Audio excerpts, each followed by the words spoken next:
Today on HEC TV Live, we go back in time to the 1820s on the Missouri frontier. We're being joined by historic interpreters from Faust Park in St. Louis County to have the chance to find out about a child's life on the frontier.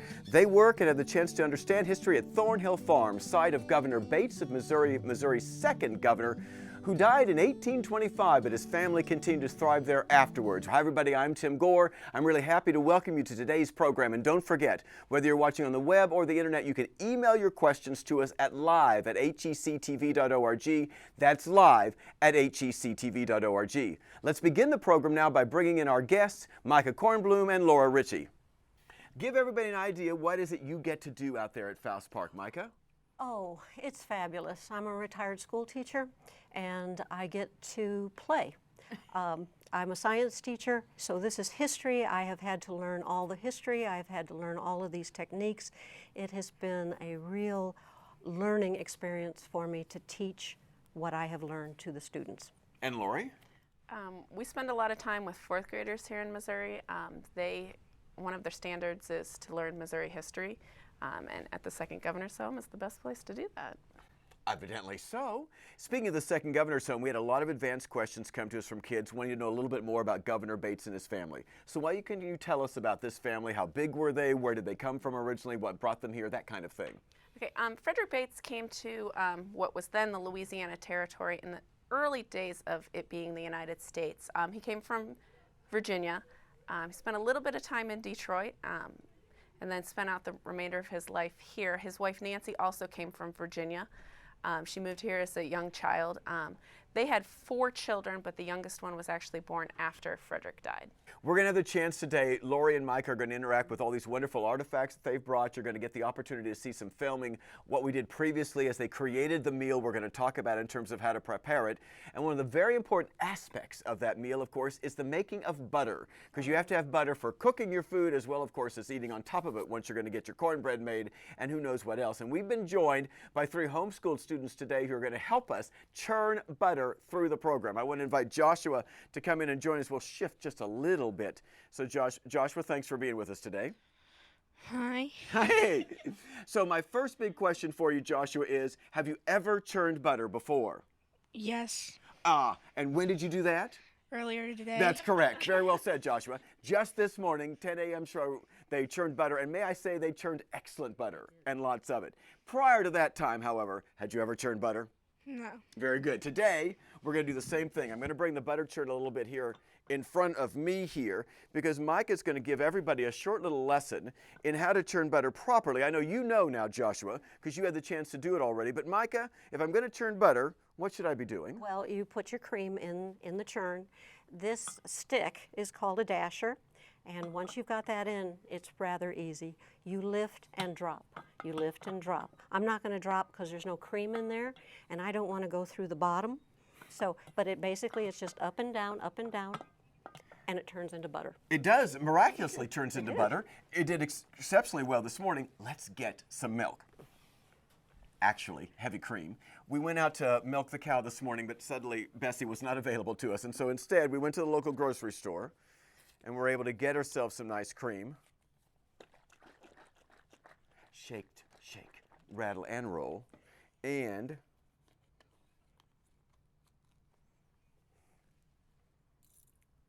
they would have simply taken the milk that they'd gotten from the cow that day, Micah. And we're going to use a quart here, which is great. We actually got almost a whole quart of butter this morning. And would they have, as I splash myself and others here with the cream as I pour it, would they have made butter for like the week, or was butter something they made on a daily basis? How often does that happen? Butter was made on a daily basis. Some of the cream would have been kept for cooking, for cereal, maybe coffee, but the vast majority of it would have been made into butter or cheese because it lasts longer then. Oh, very cool. But it would have been a daily event. Well, we know you might be interested in finding out from Joshua and Dylan and Hayden, who are going to be helping him churn the butter for this program, what that process is like. So if you want to think about questions, you want to email us about the churning butter process, they'll be happy to answer them. It's live at hectv.org. Joshua, I'll give you very nicely the butter churn and I'll send you to your task. Thank you, sir. Thank you. So we're going to have some great butter here in just a little bit. But in addition to the butter that we're going to get the chance to enjoy, we also want to give you an idea about all sorts of other aspects that go into the meal. And the first part of that is going to be creating a stew, a soup with wonderful beef and vegetables in it. Now, beef and pork, they would have been regularly available on the farm. They would have grown, they would have had their own animals to grow, to raise? Oh, yes, yes. They had cows, they had pigs, lots of pigs, chicken, and then of course you hunt. There was bear, there was buffalo, deer, raccoons. They have proof that they did eat a raccoon occasionally. So yes, they had plenty of meat to hunt. But they had to be able to do something to the meat to preserve it, because we're obviously in a period of time before refrigeration. Yes. And so this is the smoking process? Yes, meat would spoil rather rapidly, sometimes within a few hours, and so it had to be preserved. Brining and smoking, which is basically putting a layer of smoke around the meat. It takes a while, and then it would last for a good long while, maybe get them through the winter. Oh, cool. We thought it would be great for students to get a chance, and everybody in our audience, to get a chance to see what that process was like.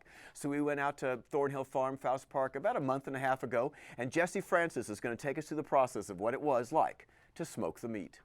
We're here today to talk about processing and curing meat and getting it ready for the winter months of the year, so you have food through the winter months and you can survive. And one of the things you first have to do is round up your hogs or whatever animal you're going to cure. Frederick Bates had around 45 to 60 hogs, and he would round them up, pick the ones he thought was best for smoking that year. He would take about 5 or 6 of those, butcher them, put them in salt, and we're going to describe some of that here momentarily, and show you the process.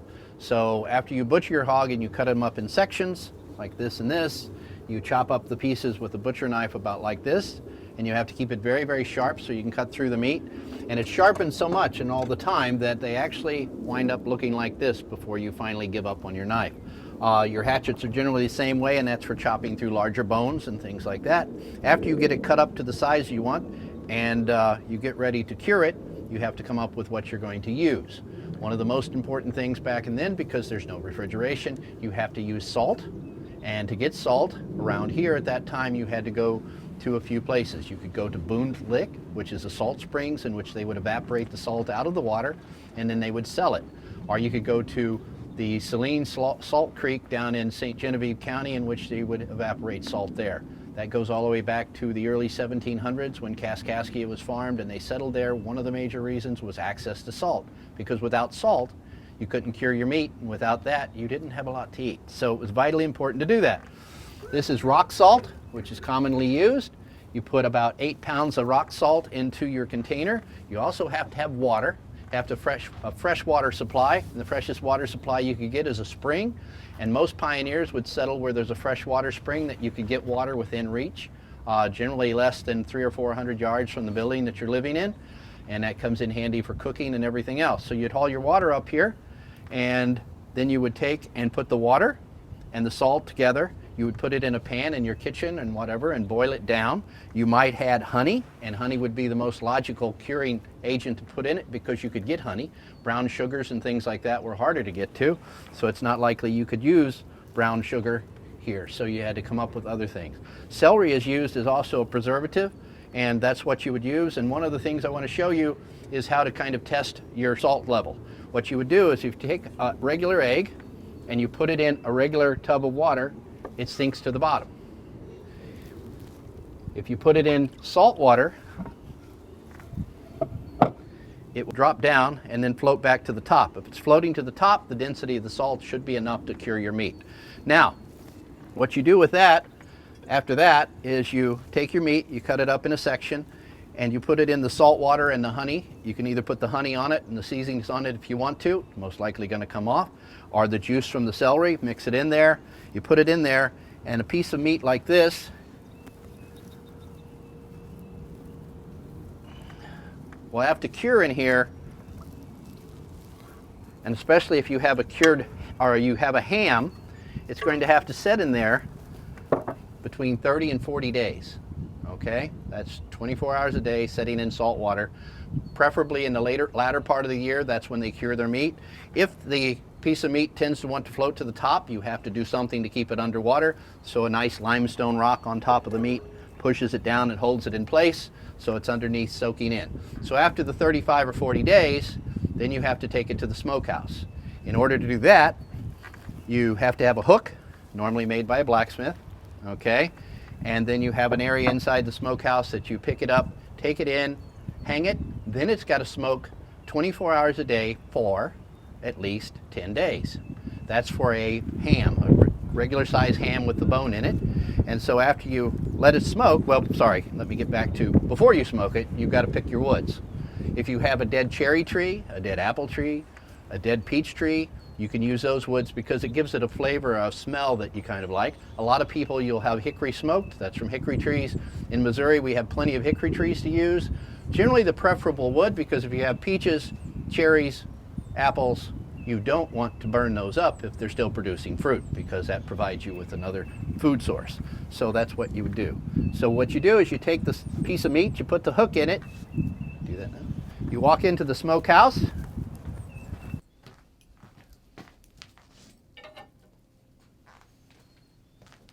you hang it up. Sometimes you have the fire going, sometimes you wait. You start the fire with corn cobs, corn husk, things like that, and then you add your woods to it. You're not burning it. It's not a big flame like you're barbecuing a piece of meat in your backyard. It's a long, slow smoke. So the smoke coming out of the smokehouse generally comes through the roof, and some people get a little nervous and think your building's on fire, so you might want to consider that. And there you have it. In about 5 minutes, Jesse Francis letting us understand the process for smoking the meat. And that was the first time when I was out there with Jesse that I learned about the egg trick, which was really cool. But interesting information, depending upon the cut of meat, depending upon the size of meat, obviously it'd have to cure for a longer period of time. And he talked about the salt process, the brining process. We've got some images of artifacts that are out as part of the smokehouse, which we couldn't physically bring in today, that we want you guys to have the opportunity to see as we talk about this process in a little bit more depth. This is not a water trough for the cows or the horses. This is actually the brining trough, right, Micah? Yes, it is. And so that salt water solution that Jesse was talking about during the video, which we saw in the jar there, would have been in this brining trough? That's correct. And the meat would have stayed there as long as necessary. It's in the same location as the smokehouse itself.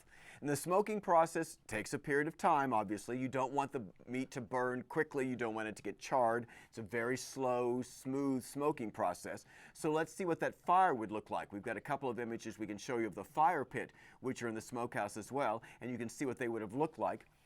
Creating the fire there, the meat was hanging above it on meat hooks, nice high, and as you could see on the day we were out there filming, they had the smoking going, beautiful shafts of light coming through the smoke to see that happen. So you create it, you create the fire that you need, and obviously you're going to use those ashes and coals and add a little bit more wood to it. And the wood you pick could make a difference on the flavor of the meat, right? If I pick cherry wood versus hickory or whatever, like you hear about hickory smoked barbecue today, that actual wood gives it a bit of a flavor. Apple, peach, as he said.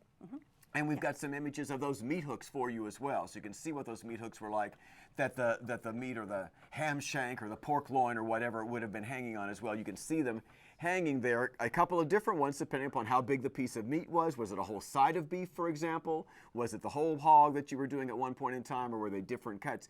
And Laurie, would they have been mostly smoking sides of beef, or would they have made the cuts in advance, or do you have any idea about that? When you do butchering, you make the cuts in advance. It's easier, and the smoke covers that whole. You don't want to cut into it until you're going to start using it. That smoked meat's going to be important to us because we're going to use it in this vegetable stew we're going to be creating. I don't know if you can hear it off to my side or not. We'll go to our butter churn cam now, but you can see that the gentlemen are actually out there churning the wonderful world of they're actually churning the wonderful world of butter to make it happen. Oh, and wisely they have put a towel on top of the butter churn this time. We had some wonderful spatter in our morning program, but they're continuing to do the motion that Micah taught them, and in a few minutes we'll bring them back over so you guys can think about questions you want to send to them to ask them about the butter churn process at live at H. Those are the happiest butter churners I've ever seen. Nicely smiling gentlemen.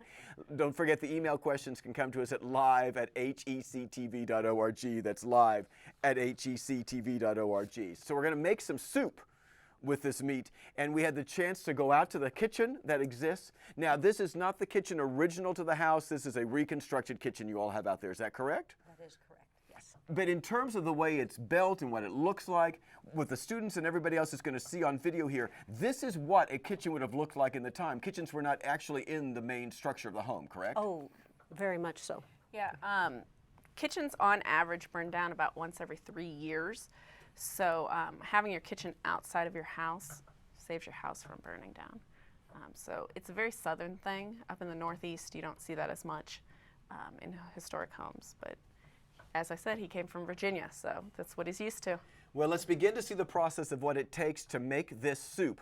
We're going to see Micah talk a little bit about the beef that she's going to put into it. And by the way, just so you know in advance, I had the chance to taste this fabulous soup the day we were out there filming and cooking, and it turned out just as spectacularly as it looks as it's beginning to get made. But we welcome your questions when we come back from this part. What's it like to begin creating a soup from scratch over this open fire in like a hearth fireplace? We're also going to make today beef vegetable soup. And the first thing we need to do is wash our hands. Now, at this time, they did not know about germs, but they did know dirty hands when they saw them. So we're going to wash our hands 1820s fashion. This basin is filled with nice clean water. Then we get some of our handmade lye soap and we lather up. And then we go over to the second basin and we rinse. The first basin will stay clear because all we're doing is wetting our hands. The second one will start to look milky, but that's just the soap. Okay, my hands are clean. The water will not be thrown away when we're finished. The clear water, the first basin, once we are finished with our hand washing, we will use that water to either wash our dishes or we'll wash our floors. We can give it to our animals to drink. It'll be used, but it will not be wasted. The soapy water, the rinse water, that won't be thrown away either. We'll either use it to wash our floors with. We won't give it to our animals to drink, but we will give it to our garden. We won't put it around our plants. We will pour it on our plants because bugs don't like the taste of soap any more than you do. So our hands are clean, and we're going to make vegetable beef stew. Now, today we have nice fresh meat to use. We've already cut it up. Okay. This is rather unusual because at this time of year, in the early spring, we probably would not have had fresh meat. We would have had meat that had been saved from last fall when the butchering took place. That meat would still be usable because we have either smoked it or cured it, but today we have nice fresh meat. And what we're going to do with this, since it's already cut up, we're going to put it in our big kettle.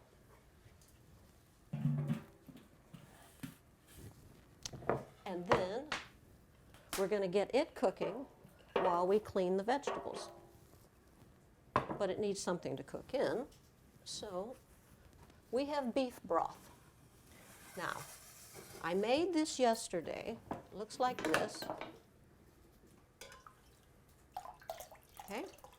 We made this yesterday, and what we made it out of was scraps.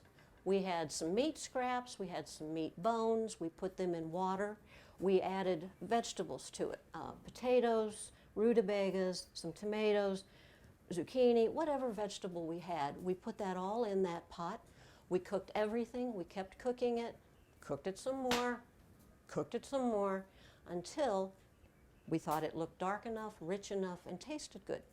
And then we strained it so that all those vegetables and meat pieces were out of it, and all we're left with is the really good broth. So we're going to take that broth and put it in the kettle with the meat.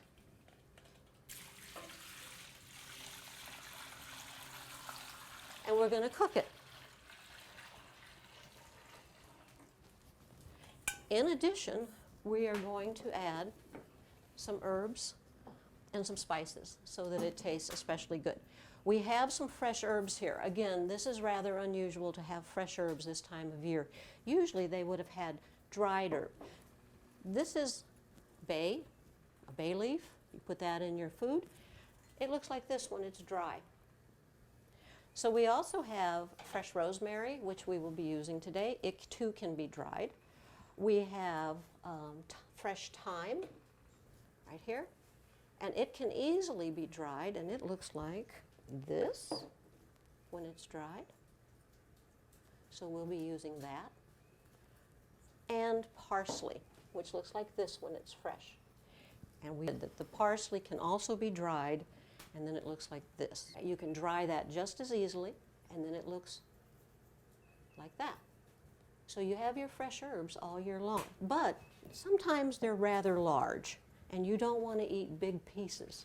So what you do is you get what's called a mortar and a pestle. And you can put your dried herbs in, and then you can mash them up, break them up into small pieces, which are much easier to eat. And we have been joined again, this time by Hayden, because butter churning is going exceptionally well. Hayden, give us an idea. Have you noticed something happening already? It's getting harder to turn, and it's feeling more like mud. Oh, more like mud. And if I Instead of lift... liquid, it's feeling more like mud. Very cool. So if I lift it up, remove the spatter-proof lining, as it were, you guys are going to notice, if you can see it there, we already have the beginning of butter. And one of the things that you might want to think about is that for this butter churning, we've had this butter out at room temperature since early this morning. So obviously the more it's at room temperature, the better. The colder that the cream is, the longer it's going to take to get butter, if you even get butter out of it. Very nicely done. I will let you go back and keep enjoying the process. Something you want to do every day of your life? No. No. Thanks, Hayden. Thanks very much. Micah, Laurie, let me invite you back in. Though I think Mom might have you making some butter later on, gentlemen. You just don't know that yet. It might be happening. We had the chance to see you start the soup, and we've got the mortar and pestle here. Actually, this is another mortar and pestle too, right, Micah? Talk about them a little bit.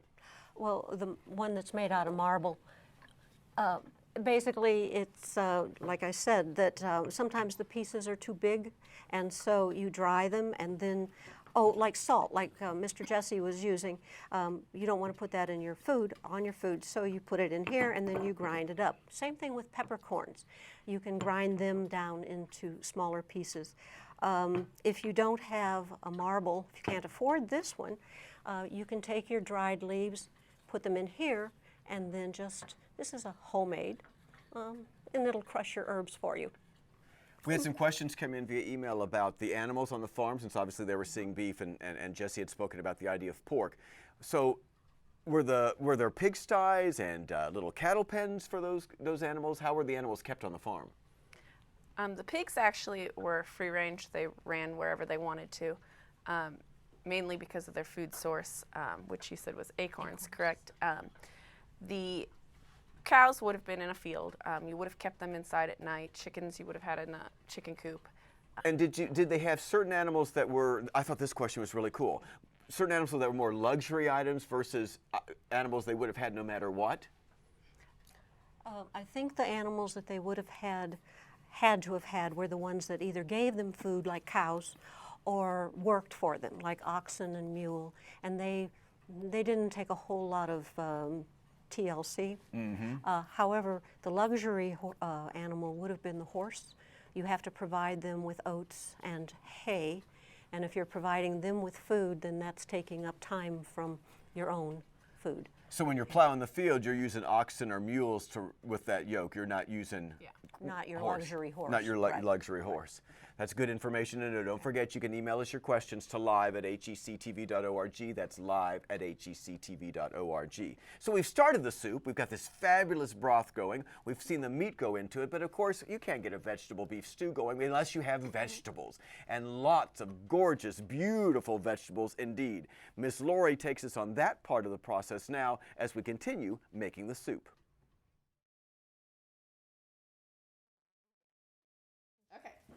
First thing you need to know about the vegetables is we don't waste anything. So we have this nice pot here that we're going to keep all of our scraps in. At the end of the day, you're going to take this out, and that is what you're going to feed your pigs with, which is where the term slopping the pigs came from. This is our slop pot. Actually, let's get right here. Okay, so there's different ways to cut different things to make them easier for you. If you've never seen one, this is a parsnip. It's not something we eat now anymore. And you're going to cut both ends off. That is what goes into the slop pot. And then you're just going to slice it.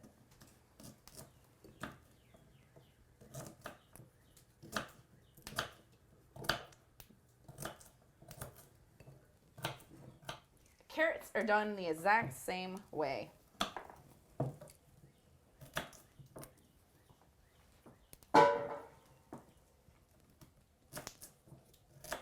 And if you notice, carrots roll. So what I always do is when you do this, I put my finger on top of it. So when I cut through, I've grabbed the carrots. So you don't have carrots flying all over your kitchen.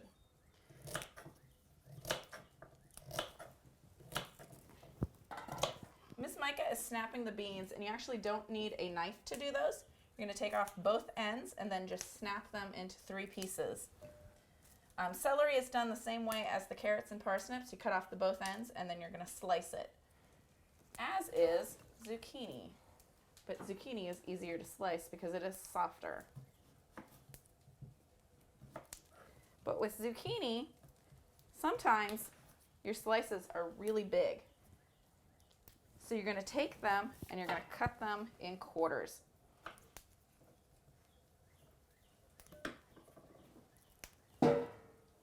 A potato. Nothing on a potato is wasted. Nothing of this goes in the slop pot. You can eat this whole entire thing. And they wouldn't have wasted the time to peel a potato. So all you're going to do is cut it in half. And then I always put it on the flat side. Because if you put it on its flat side, it's not going to roll around on you like it would on the round side. And then you're going to cut each part in half. And then keep going in halves until you get to bite-sized pieces. We like to do bite-sized pieces because, you see, we're cooking over the fire, so if we put them in bite-sized pieces, they're going to cook faster, which means you get to eat earlier. We have 2 different types of peppers. We have bell peppers and we have banana peppers, and they're done the same way. I find it easiest to cut it in half, and then all you have to do is take the inside, put your fingers in it, and pull that whole middle out. And you're going to want to take all of the seeds out. And then all you have to do is slice it and then cut those into smaller pieces.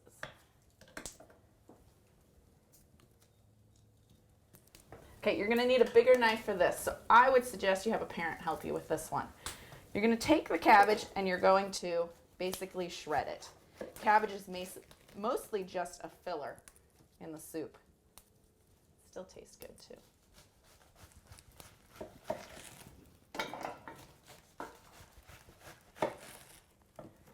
And cabbage does come in 2 different colors, so it makes it even prettier.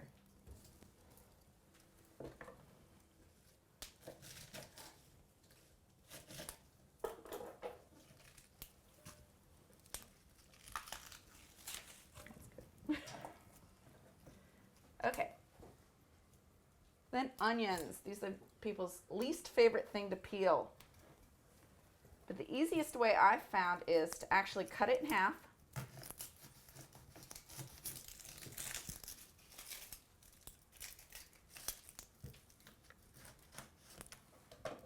Then you're going to cut it on the flat side again and cut both ends off.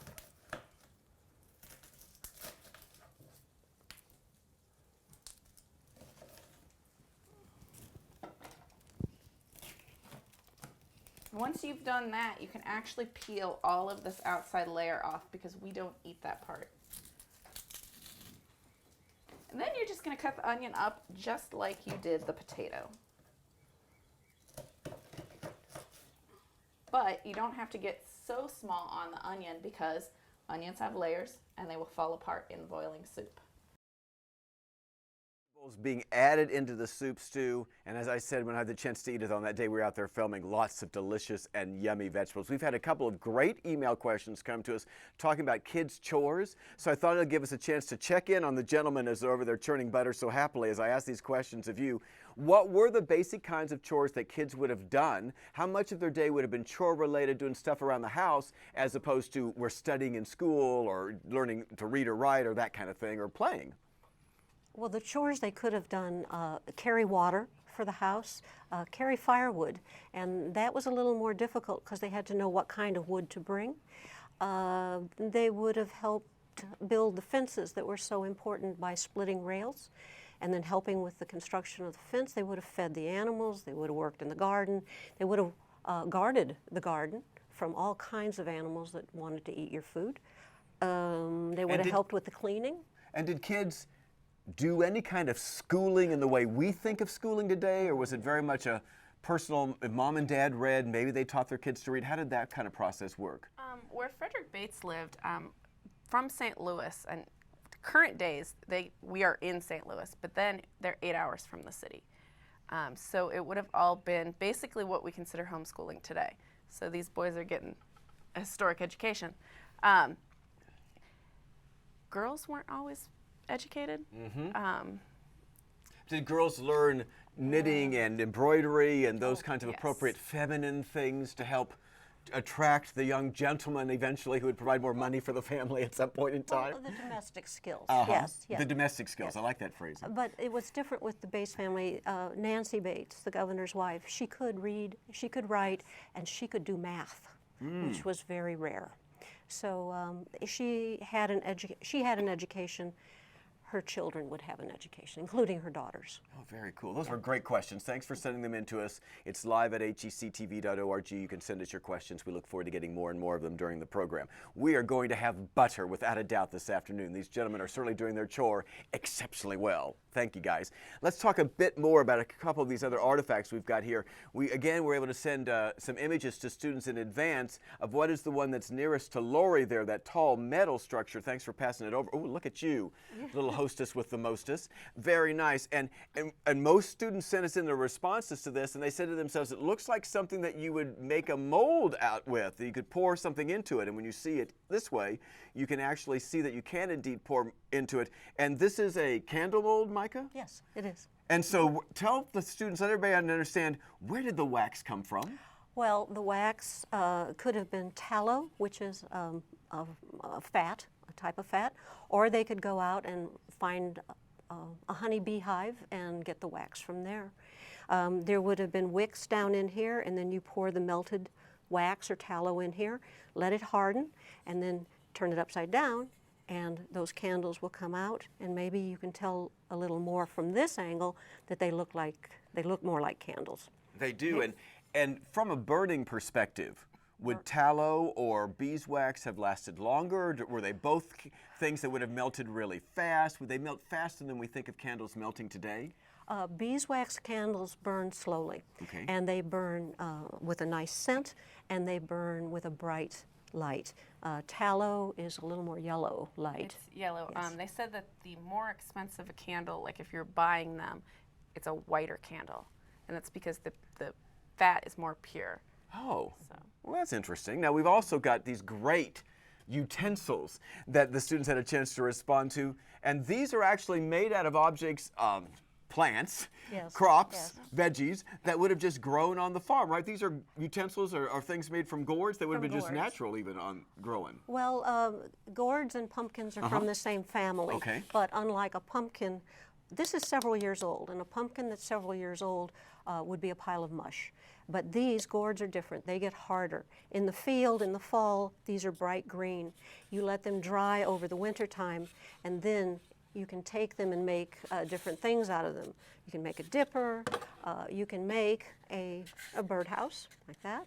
Okay. Don't throw this piece away, because you can take that and drill some holes in there, and then you got yourself a button.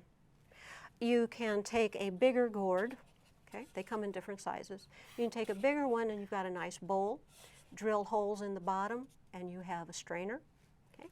Take the top off of one of these so that you have a bowl, and turn it upside down, and you've got a funnel so that you can pour liquids into something smaller.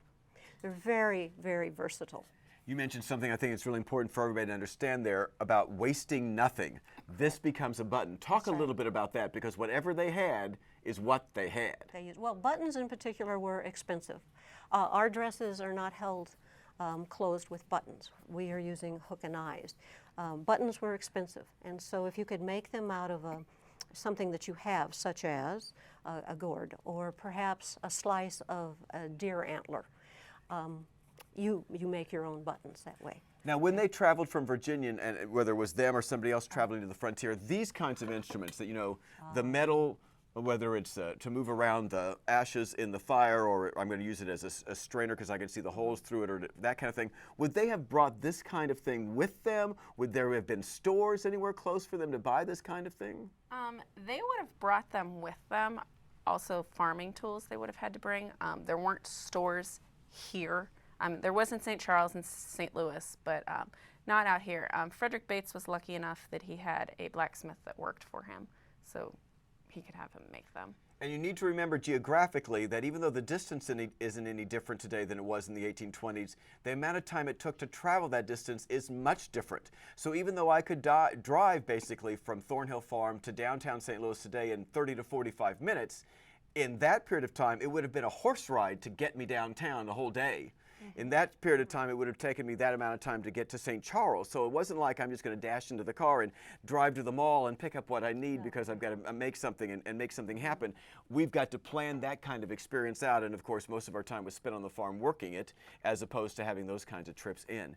So we've got soup making. Yes. Which is great because we've got beef and veggies and all that wonderful stuff, but we also had the chance to make something a little sweet and yummy as well, which was the apples. So they had their own orchard, and you have an orchard that's out there at Thornhill Farm now, right? Well, we do, but it's not an apple orchard. It's a peach orchard. Governor Bates had a peach orchard. Peach trees don't live that long, so we have recreated the peach orchard using trees that he could have had. When they did archaeology digs out there, they found hundreds and hundreds, if not thousands, of peach pits. Oh, wow. And so he had a peach orchard. Very cool. Well, it isn't peaches we're making this wonderful yummy dish out of, as you're about to see. It's apples. But you're also going to see, as they make this apple dish, a really fascinating and wonderful kitchen utensil that they had available to them that just really cooks stuff great. Let's watch that video. Now we are going to start making baked apples. And first thing we need to do is collect our apples. We have both red and green apples. And then we need to slice them and core them. The easiest way I found to core them is you take it, set it on its bottom, because it's not going to roll around on you, and cut it in half. And that core is what we need to get rid of. So if you take it and cut it in half, and then in half again, when you pick up a piece of it, if you hold it like this, the core is in the middle. And that is what we're going to cut out. So if you cut right down that third triangle, or corner of the triangle, this goes in your slot pot. Then you're going to cut these into smaller pieces because they cook faster. And that is what we're going to add to our Dutch oven, which you'll see in a minute, with all of our spices that Miss Micah is going to talk about. We're going to add some other things. This is going to taste, these are baked apples, and they're going to taste like the inside of an apple pie without the crust. So we'll use a lot of the same ingredients as for an apple pie. We will use some of the butter that we churned earlier this morning, and we will use spices, including, do you know what that is? That's cinnamon. But it's not the form that we use. This is the cinnamon that we use, the powdered. So we have to make it powdered, and we will use a grater for that. So what we do is we just go back and forth, and we grate until we have our cinnamon. It takes a little while. We will also use another spice called cloves, and cloves, before they're powdered in the mortar and pestle, look like this. They look like tiny little brown nails. We'll also use nutmeg, and then for sweetening, we have 3 different sources here. We have white sugar. We'll use a little of that, but not very much, and we might not use it at all because white sugar is very, very expensive. We also have brown sugar. It does not cost as much, and so we'll use that if we have it. We have sugar that is free, or sweetener anyway, that is free, and that is, you know what that is, that pretty stuff? That's honey. All you have to do is go out in the woods in 1820, find a honeybee hive, and get the honey. That's all there is to it. But we're going to add all of these things to the apples once they're chopped. And then we will bake them, and we will have a really nice dessert. You too, Mike. And I've already talked to you about how we're going to sweeten them and spice them. And what we're going to cook them in is a remarkable piece of cooking equipment called a Dutch oven. Used to be called a bake oven, but the name sort of changed to a Dutch oven. And it looks like, it's very heavy. It looks like this. And it's special because it has legs on the bottom of it. You don't put this over the fire like the kettle. It's down here on the hearth. And what we're going to do is we'll put hot coals underneath the Dutch oven, and then we'll put our apples and things inside. And the lid has a lip on it, so we'll put hot coals on top as well. So the apples will cook twice as fast. They'll cook from the bottom and from the top. So we're going to do that as soon as I get this back down. There we go. Miss Laurie, if you'll do the honors.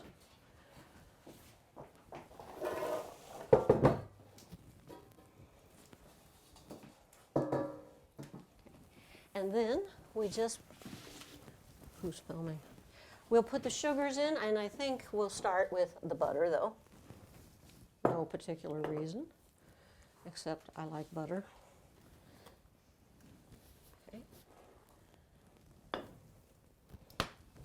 And I think today we'll use brown sugar. We'll save the white for something better, finer.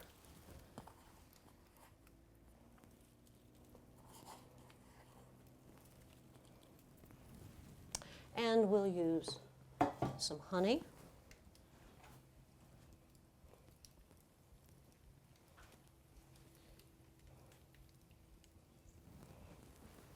And then our spices.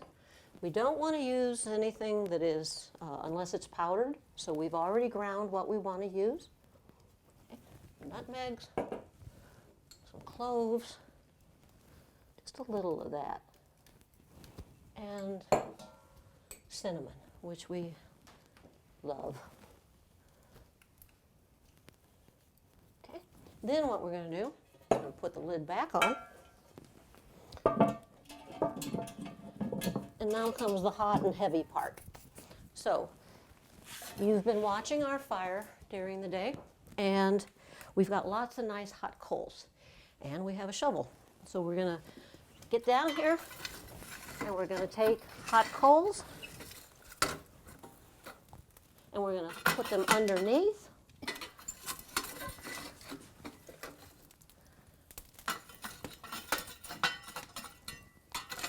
And we're also going to add to the top. And then we're just going to leave it be. We're not going to open it for a while.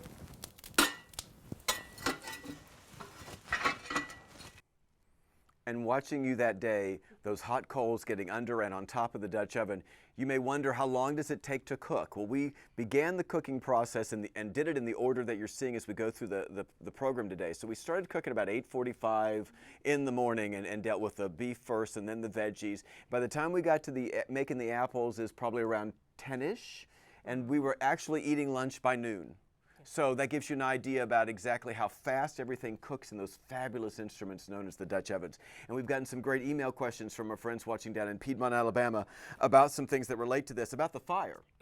They've noticed you've been using that open fire all day, obviously in the hearth there. How do you start the fire? How do you keep it going? That kind of thing. Laurie. Okay, so this fire, you can't just light a log on fire. So you're gonna have to use kindling, which is basically twigs. And then you can use dry leaves, corn cobs, all kinds of things that you can use for that kindling. And your goal is, you don't want something that's going to be like big raging fire, obviously, because you may have noticed that there's not a great deal of distance between the women and the table and the fireplace, and they have skirts, that are kind of moving around, and fire was a major hazard or major risk for women in the kitchen, absolutely, right? Mm-hmm. That and grease. Sure, Yes. because you could have easily been burned from the grease or burned from the fire.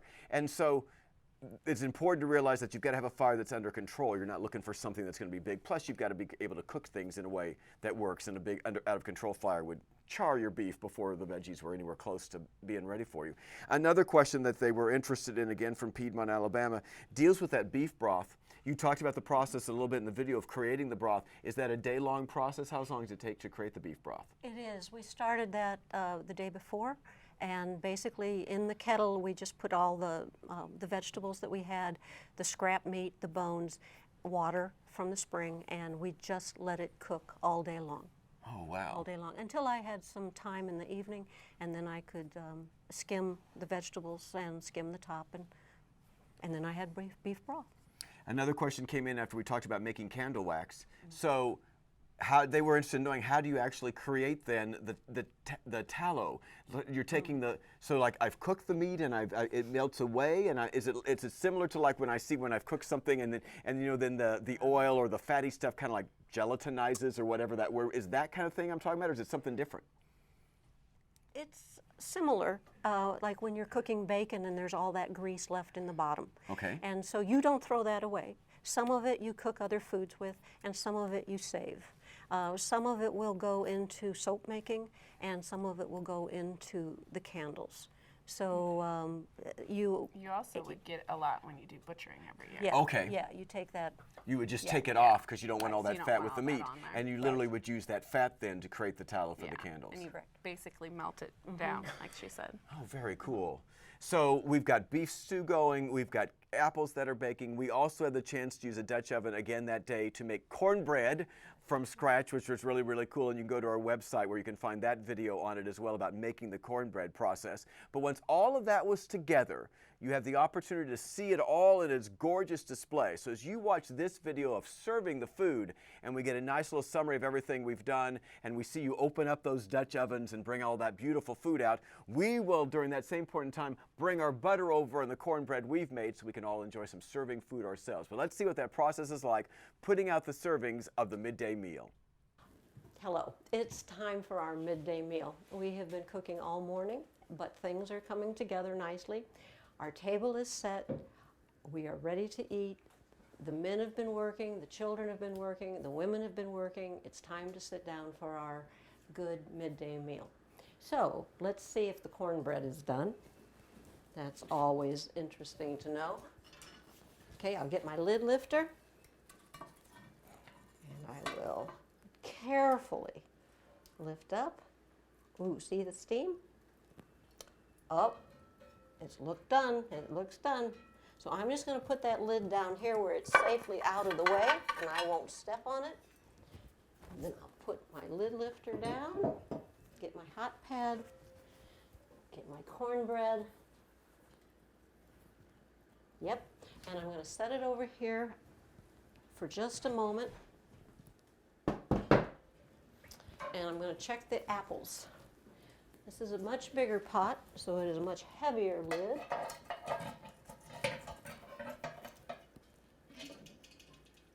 Ooh. Yep. Oh, they smell wonderful. Finished with that. Put that back. Stir those around.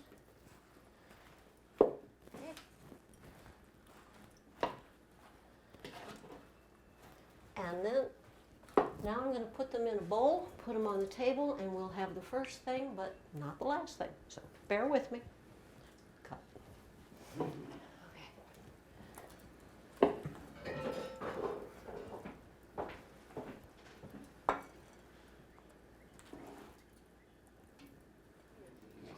And let's see, our cornbread, thank you.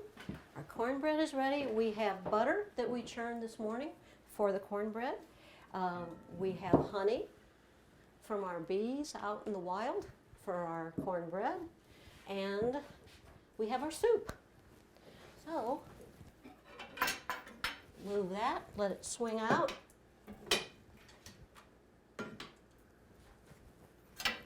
And there we go. We have soup.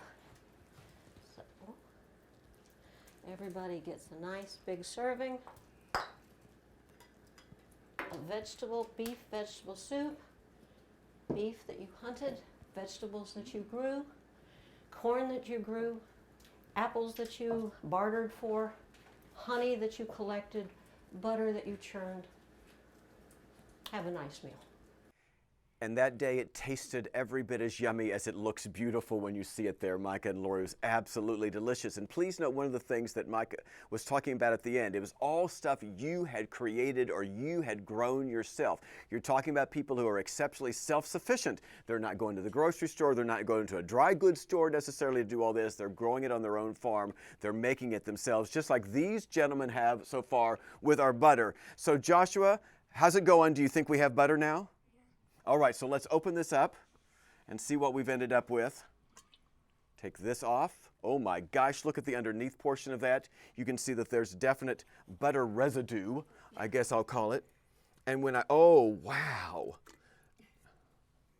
Let's see how much of this I can actually get. Oh yes. You call this the dasher? Oh, these people are butter churners. It almost looks like ice cream right there on the... Let me do this moment in time. Look at this, my historic plastic container as we go back in time. And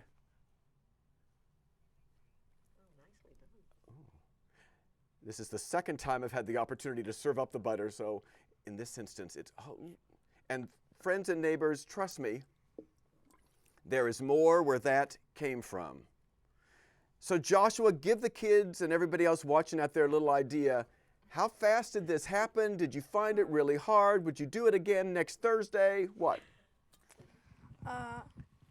It got hard. It got harder as we went, and it started feeling different when you're churning it. So you could actually feel the fact that it was different. And thanks to our wonderful colleague Diane Tanucci, we have some homemade corn muffins, similar to the cornbread. So we're all going to have the chance to eat that later. Exceptionally well done, gentlemen. I want to go to you guys, though, for some final questions that we got as well that came into my phone about the process. Is it like all of a sudden at one moment in time, you might be able to talk about this a little bit, Joshua, was it all of a sudden like just butter, or did you notice it changing over time, or it's like all of a sudden, my gosh, we've got butter? It was getting slowly harder and harder, so it wasn't immediate. Okay. And it took a little bit. So. Very cool. It turned out beautifully. There's more in there. I could get more out if we wanted to, but there's more in there to go, and that's the process. And there's a science. Things are happening, right? If you think about it, there's a science behind that process. We had some questions come in talking about some other things regarding the baking apples and about the process of the midday meal, because what we were making out there was the midday meal, and so the question was about dinner versus supper. And at this period, we think about lunch today, but actually the midday meal back then, very Southern tradition, that would have been dinner, and the evening meal would have been supper. Right, Laurie? Yes. Some parts of our country, like I said to Tim during the video, where I come from in Pennsylvania, it still is dinner and supper. They don't have lunch, so when we talk about lunch coming from here, they're very confused. So even parts of where they're coming from us could do that. Yeah, my grandmother always said supper for the evening meal. And but somehow in the translation of generations, I became a dinner person because of what my parents said, I guess. We had another question come in about the cinnamon. Yes. They were interested in knowing where the cinnamon came from because they noticed how it's like in that little like round cylindrical thing. So let everybody understand how it comes from the bark of a plant. It is. It's from the bark of a tree, and they will cut out sections of the bark, and then as it dries, it just naturally curls up into the shape that you saw on TV. And would spices like that, you mentioned it a little bit about the difference between the refined white sugar and the brown sugar. Would spices like that have really been prized? Would we have had them a lot? Would you have been able to grow any of that kind of stuff on your own? Oh yes, some of the herbs and you can grow, even some of the spices you can grow, but many of them were very, very expensive. Sugar, white sugar, sugar was actually kept under lock and key. And the person who had the key was generally the lady of the house. Oh, very cool. And it cannot grow in Missouri. No, sugar does not grow We in do Missouri. grow molasses, though. We grow molasses in the good Missouri, one. but sugar's not going to grow here, and we wouldn't have a plant of cinnamon ourselves. That's going to grow somewhere in the tropical regions. Correct. So they would have had things that they could have imported, And they would have come up, and that's another whole lesson we could get into for a different time that we're going to have the chance to get together with our friends from Faust Park and St. Louis County Parks, just about how goods came up from the port of New Orleans up the Mississippi River to St. Louis, and then out to across the Missouri and up across, and all of that good stuff would have been cool. I suppose you'd like to take this opportunity, Joshua, to taste the butter? Sure. Come on over. And Hayden and Dylan, if you want to join us here and squeeze, we're going to squeeze uncomfortably close. Bring in our other wonderful butter churn folks, and we'll have a moment where we can experience. Micah, Laurie, I want to thank you and Jesse and Jim Foley and everybody else out there at St. Louis County Parks and Faust Park. It's been absolutely great working with each of you and putting this program together. Thank you very much. And who wants to taste? Hayden becomes guinea pig man. Thank you, Hayden. Give it a shot. On a scale of 1 to 10, it is? 9. 9. Unbiased, objective source entirely making his own buttercream. Gentlemen, thank you very much for joining us. Thank you very much for joining us in our audience. The program will be archived and available in just about a week, and you too can go back to A Child's Life on the Frontier.